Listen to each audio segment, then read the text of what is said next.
네, 청와대의 강력 대응에도 김태우 수사관의 폭로가 그칠 줄 모르고 있습니다. 김 수사관이 폭로하면 청와대가 반박하는 시기입니다. 야당도 청와대를 향한 공세 수위를 점점 높이고 있습니다. 한편 이학재 의원이 결국 한국당으로 복당했습니다. 기자회견장은 배신자라는 비난과 거친 몸싸움으로 아수라장이 됐습니다.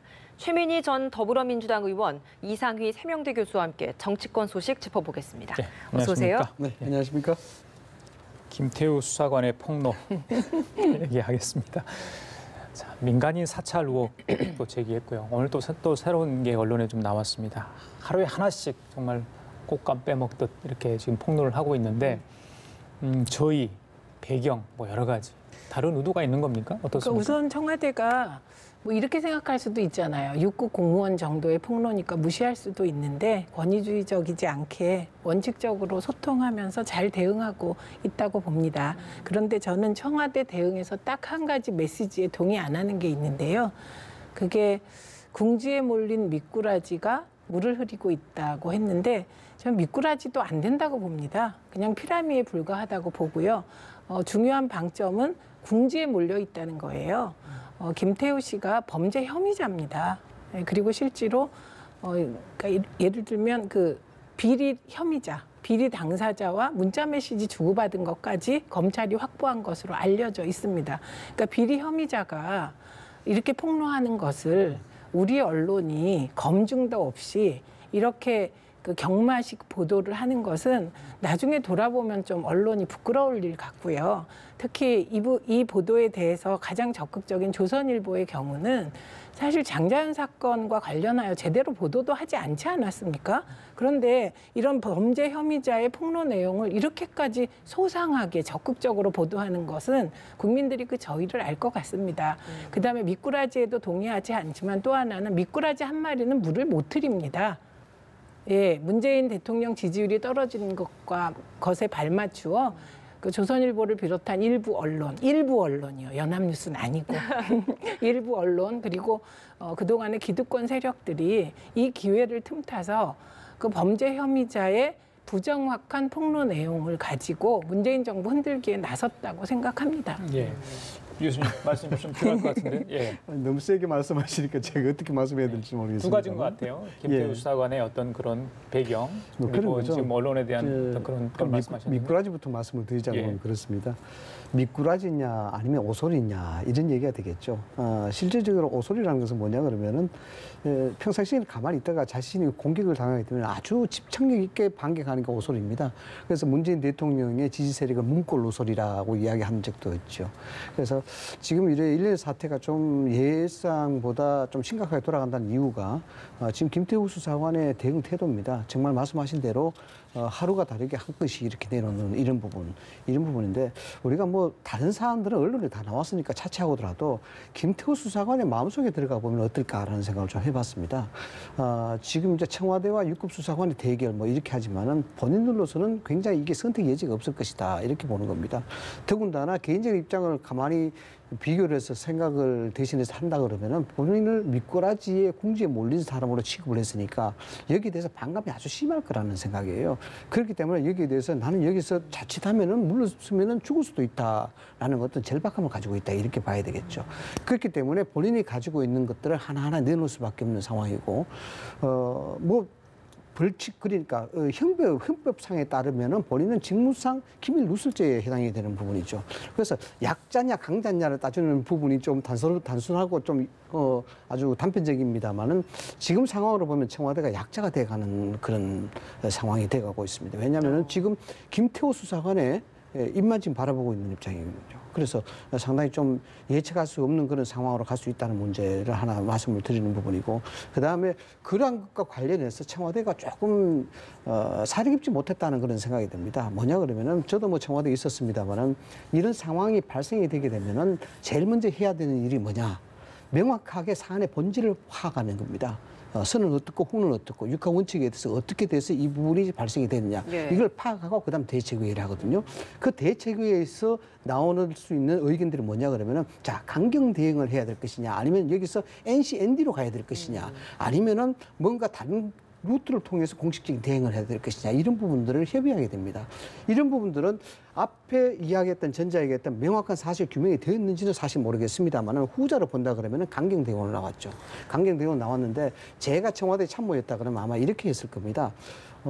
문재인 정부가 적폐 수사를 내걸고 여기에 대해서 민간인 사찰이라든가 중요한 사안들을 처리했었는데 이런 것들에 대한 모양이라든가 그 자체가 정당성이 훼손될 우려가 있기 때문에 이 부분은 좀 더 면밀하게 수사하고 난 다음에 조사를 한 후에 말씀드리겠다라든가 좀 진중하고 좀 엄중하게 이야기해야 되는데 이 부분을 감정적으로 좀 대리한 게 있어요. 미꾸라지, 그다음에 주전자, 그다음에 이제 나와서 뭔가 좀 진중한 모습을 좀 보였습니다만은 너무 예민하게 반응했기 때문에 오히려 그것이 의혹을 더 붉히게 된, 더 확산시키게 된 그런 동기가 됐다라고 말씀을 좀 드릴 수가 있을 것 같아요. 면밀하게 수사를 한 후에 입장을 밝히겠다라고 이야기를 하면 또 책임 대답을 회피한다 이런 식의 또 비판이 또 나올 수도 있는 부분 아니겠습니까? 일단 가장 중요한 거는 이 문제 청와대가 왜 예민하냐에 대한 문제입니다. 이건 정통성과 명분이죠. 뭐냐 그러면은 적폐청산으로 인해서 민간인 사찰 부분에 대해서는 어느 정권보다도 좀 냉혹하게 대응을 했었습니다. 그걸로 통해서 사실상 정통성과 지지를 받았는 부분이고요. 그렇기 때문에 이 문제는 가볍게 처리해서는 안 되는 부분입니다. 예민했던 부분에 좀 인정할 수 있는 부분이 그렇기 때문에 좀 강하게 나왔을 수도 있죠. 그럼 여기에 대해서 좀 전략적으로 고민을 해야 되겠죠. 그래서 이 부분을 좀 진지하게 또 시간을 두고 좀 해도 될 수 있는 그런 부분이었는데 즉각적인 민감한 반응, 그러니까 화들짝 놀라는 모습을 보였다는 거죠. 이런 모습에서 일반적으로 시각에 저것이 뭔가 문제가 있었지 않느냐, 이런 문제를 저 정도의 용어를 가지고 청와대가 공격이 나온다? 이건 좀 이상하지 않느냐. 이런 것이 뭐냐 그러면 언론의 관점에서 보면은 대단한 뉴스거리가 되는 겁니다. 그렇지 않겠습니까? 언론이 미꾸라지를 이야기하고 유전자를 이야기하는데 그게 안 쓸 언론은 어디 있겠습니까? 그러니까 뉴스거리를 제공한다는 거죠. 네, 근데 민간인 사찰을 전제하고 얘기하면 곤란하다고 봅니다. 민간인 사찰이란 특정한 정치적 목적으로 권력이 동원되어서 특정인을 찍어서 감찰한다는 거 아닙니까? 지금 기껏해야 민간인 사찰의 예로 들어지는 게 비트코인 관련하여 참여정부 고위급 인사들이 비트코인에 투자하고 있다. 이런 얘기가 언론에 공공연하게 흘러나왔습니다. 그 사실 확인을 하는 것은 저는 당연하다고 생각합니다. 그거는 비트코인은 굉장히 중요한 정책이고 그 비트코인과 관련하여 투기성 요소가 일부 있었기 때문에 그게 문제가 되었거든요. 예. 그래서 예를 들면 이명박 정부 때 했던 민간인 사찰은 4대강 사업에 반대하는 연구원까지 또 MB의 주요 정책에 반대하는 특정 기업인을 찍어서 하는 게 사찰 아닙니까? 그래서 그 민간인 사찰이 참여정부에는 없다. 이거는 분명하다고 생각하고요. 그다음에 이런 일을 대응하는 여러 가지 방식들이 기존 정부에 있었지요. 예를 들면 박근혜 정부 때 조선일보가 박근혜 정부 마음 안 드는 보도했다고 그때 박근혜 정부가 대응했다고 하는 방식을 기억하고 계실 겁니다. 그건 주필 한 분의 비리가 어쨌든 그 시기에 폭로되었거든요. 근데 이게 참여정부와 문재인 정부에서는 사실 진실과 사실을 밝히는 것 이상의 전략 전술은 없다. 저는 그거에 동의를 합니다. 그리고 여러 가지 첩보를 감찰 반원들이 이명박 박근혜 청와대에서 일했던 방식 그대로, 그 문화 그대로 첩보를 수집하고 그 첩보를 악용하려고 했던 것으로 보입니다. 그런데 조국 민정수석이 그 첩보, 불필요한 첩보, 직무 범위를 벗어난 첩보에 대해서는 단호한 입장을 취했고 저는 지금 벌어지는 이 갈등의 또 다른 측면은 저는 우병우식 감찰 적폐 문화가 조국 수석의 이게 원칙과 법과 제도의 틀 안에서의 최소한의 감찰 행위와 충돌하고 있다고 봅니다. 그래서 관행들과, 관행과의 싸움이다. 그리고 이거야말로 권력의 운용 방식에 있어서 적폐청산의 과정이라고 보기 때문에 저는 이와 비슷한, 왜냐하면 지금 청와대 감찰반원으로 파견되는 게 검경 수사관들이거든요. 그분들은 아직 지난 9년에 권력 운영 방식에 익숙해 있기 때문에 앞으로도 비슷한 일이 터질지 모르지만 저는 조국 수석과 문재인 정부 청와대가 진짜 원칙에 맞게 이 문제를 처리하기 바랍니다. 그리고 말씀하신 아주 세련되게 국민 보시기에 예쁘게 일 처리를 못했다는 부분은 그렇게 예쁘고 세련되게 할 수 있으면 좋을 것 같습니다. 근데 원래 갈등이 벌어지면 사실 형사가 강도를 쫓아가서 강도를 체포하려고 하면 어떤 강도가 순순히 내 잘못했습니까 합니까? 그러니까 뭐 싸우고 안경도 깨지고 뭐 피도 나고 그런 거 아닙니까? 그래서 국민들께서도 이 과거에 잘못된 적폐 권력 운용 문화가 청산되는 과정에서 이런 일이 발생하시더라도 저는 문재인 정부 청와대에 민간인 사찰 DNA가 없다. 그거 믿을만하다고 봅니다. 예. 그래서 지켜봐 주시면 진실이 알겠습니다. 밝혀질 민간인 거라고 사찰 봅니다. 부분 이 정도로 이야기를 하고 오늘 언론에 나왔던 이강래 한국도로공사 사장 카페 매장과 관련해서 커피 머신 원두 공급권을 같은 당 출신 우재창 전 의원이죠. 예. 두 분이 친분이 있는 걸로 다들 뭐 정치권에서 다 알려져 있죠. 그런데 이건 절차상 문제가 없었던 이미 선정되고 나중에 이제 만났다 이렇게 이제 해명을 한 것 같습니다. 이 부분은 어떻게 좀 접근을 해야 됩니까? 이게 전형적인 이제 왼도독 현상이 이제 벌어지고 있는 겁니다. 이 뭐냐 그러면 우리가 더 돌이켜서 짚어보면은 박관천 경장 사건 때도 이게 박관천 나비 효과를 일으켰지 않습니까? 본질보다는 그에 대한 파장 자체가 전국을 흔들었고 급기야는 대통령 탄핵까지 가게 될 수밖에 없는 그런 상황이 이제 나비 효과라는 것이죠. 그래서 이런 부분들도 지금 김태호 수사관이 이야기하는 그런 문건 이런 것들도 물론 적법하게 해명이 돼야 되겠지만 이런 것들이 다른 방향으로 파장을 일으킬 가능성이 굉장히 높다는 겁니다. 앞서도 말씀을 드렸습니다만 김태호 수사관 입에서 어떤 이야기가 나올지를 모르는 겁니다. 이 부분에 대해서는 사실 규명을 차치하고더라도 이야기 나오는 순간 굉장히 상해를 입을 수밖에 없는 그런 내용들이라 이렇게 예측을 할 수 있는 것이죠.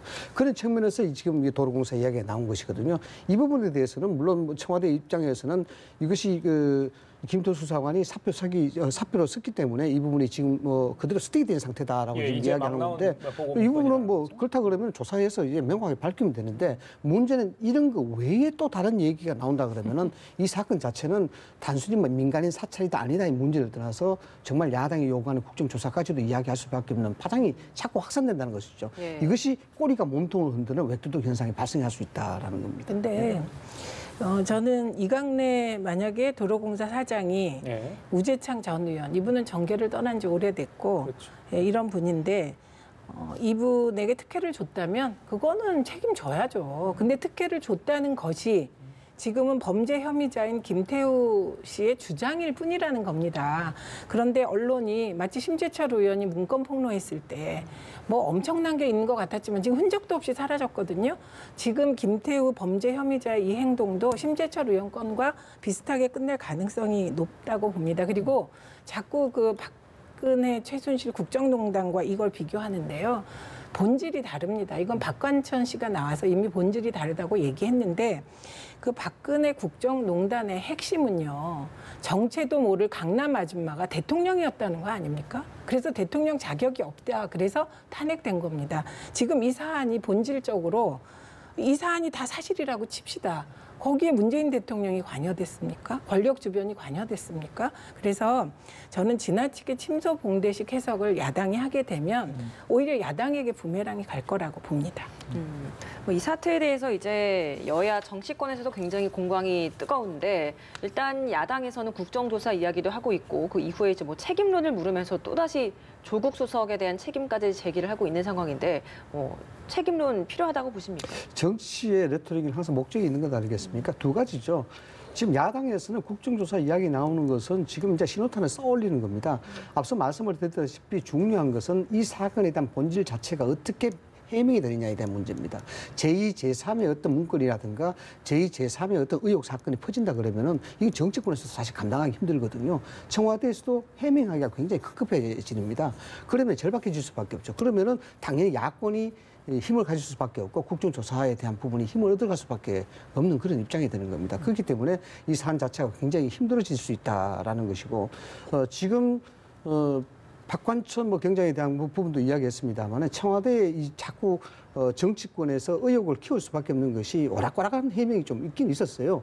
예를 들어서 유은근 대사에 대한 부분들은 이것이 직무 범위에 벗어나는 불법 감찰이었기 때문에 문제가 있었다라고 이야기하지만 가상화폐에 대해서는 또 광범위한 감찰 범위에 들어간다라고 있어서 특감반의 업무 범위에 대해서 또 오락가락한 부분이 좀 있었거든요. 이런 것들이 좀 문제시 될 수밖에 없기 때문에 야당으로서는 지금 상황 자체의 파장에 아주 예민할 수밖에 없는 그런 입장이 될 수 있는 거죠. 네, 그러니까 야당은 호재죠.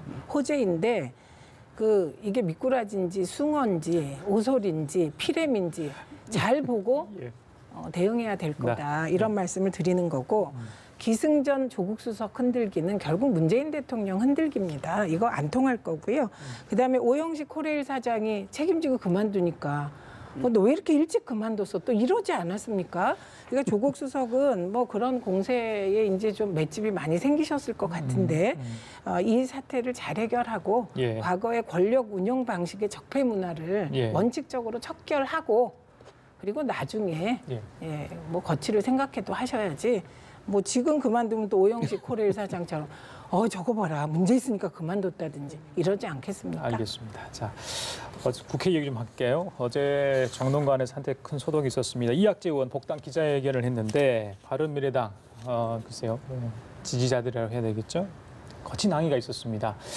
뭐 정보위원장 그 문제도 하나의 뭐 이유가 될 수 있겠지만 뭐 탈당 문제 뭐 여러 가지로 항의를 한 것 같은데 네. 전반적으로 어떻게 보셨어요? 참 정치가 비정하고 비루하고 부끄럽습니다. 손학규 대표께서 단식을 중단하자마자 그 다음 날 이러니까 손학규 대표 마음이 참 참담하셨을 것 같습니다. 그리고 그 이부자리는 좀 놔두고 가야지 이렇게 이부자리까지 가져가는 건 좀 과했는데요. 네. 보니까 과거에 새정치연합을 떠나실 때 국민의당 만들 때 몇 분이 상임위원장 자리를 가지고 나가셨더라고요. 그런데 거꾸로 또 이제 민주당 쪽 분들은 그러니까 진영 의원 같은 경우는 예. 상임위원장 사퇴하고 오셨더라고요. 그러니까 사실 우리가 보면 지금 이부자리 갖고 가는 것보다 이부자리 정도는 놔둔 진영 의원의 처리 방식이 훨씬 멋있어 보이지 않습니까? 이런 측면도 있고 이제 보수 통합의 구심이 자유한국당이다. 이런 느낌이 들게 만들었죠. 그래서 바른미래당이 언제 해체되냐, 수순에 돌입했다. 뭐 이런 상황입니다. 근데 그 방식이 좀 너무 치사한 것 같습니다. 오늘 아침에 제가 이 문제 가지고 좀 취재를 해보려고 예. 모 기자한테 전화를 하니까 이런 표현을 하더라고요. 원래 철새는 때로 몰려가야 총을 안 맞는데 한 마리씩 가면은 조준사격. 그러면 같이 질문이 될 수 있겠어요. 예. 그러니까 연쇄 탈당. 예. 그러니까 그래서 한 명씩 할 건가 아니면 집단적으로 정말 한국당으로 복당할 건가 어떻게 예. 생각하십니까? 예, 이제 제가 그 말씀 좀 드리려고 예, 이 말씀을 그러시죠. 드렸는 건데 일종의 이제 선도 탈당이 되느냐 마느냐. 예. 이 선도라는 것은 어떤 무리를 목적지로 데리고 가기 위해서 혼자서 먼저 이끌고 나가는 그런 현상. 이걸 이제 선도라고 이야기하지 않습니까? 제가 봤을 때는 결론적으로 선도 탈당이라 보기 좀 힘듭니다. 본인의 판단이다라고 이제 볼 수 있는 건데 다만 이런 이학재 의원의 탈당으로 인해서 바른당이 심각하게 흔들릴 가능성은 있죠. 그러나 중요한 것은 지금 진행되고 있는 정치 개혁에 대한 선거구제에 대한 부분이 어떻게 바뀌어지느냐 이게 사실 많이 달려 있다고 봅니다. 어떻게 될지 모르겠습니다만 만약에 잘못된다 이 부분이 문제가 없는 걸로 현 선거구제가 그대로 유지되어 버린다 그러면은 바른당의 입장으로서는 심각하게 흔들릴 수밖에 없고 만에 하나 가정을 한다 그러면은 일부는 무소속으로 떨어져 나와서 사태 추이를 보다가 보수 통합 때 다시 합류하는 그런 방향으로 가지 않겠냐라는 생각이고 이런 것들이 조금 방아쇠 역할을 했는 것이 바로 이학재 의원의 탈당이다 이렇게 이제 해석이 되는 거죠. 예.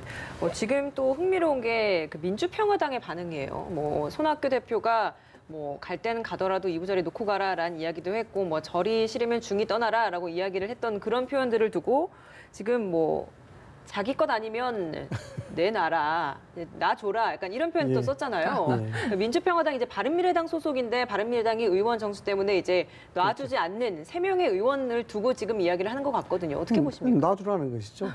이학재 의원이 탈당했을 때도 정보위원장직을 가지고 여기에 대해서 이제 의사표시를 분명히 안 하니까 그런 것 아니겠습니까? 어제의 탈당에 침묵하는 것은 오늘의 탈당에 용기를 주는 것이다고 똑같은 겁니다. 여기에 대해서 강하게 이야기를 할 수밖에 없는 것이 이제 지금 바른당의 입장인 것이고 민주당의 입장에서야 뭐 당연히 이제 바른당이 저렇게 이야기하는 것은 결국 자기 모순 아니냐.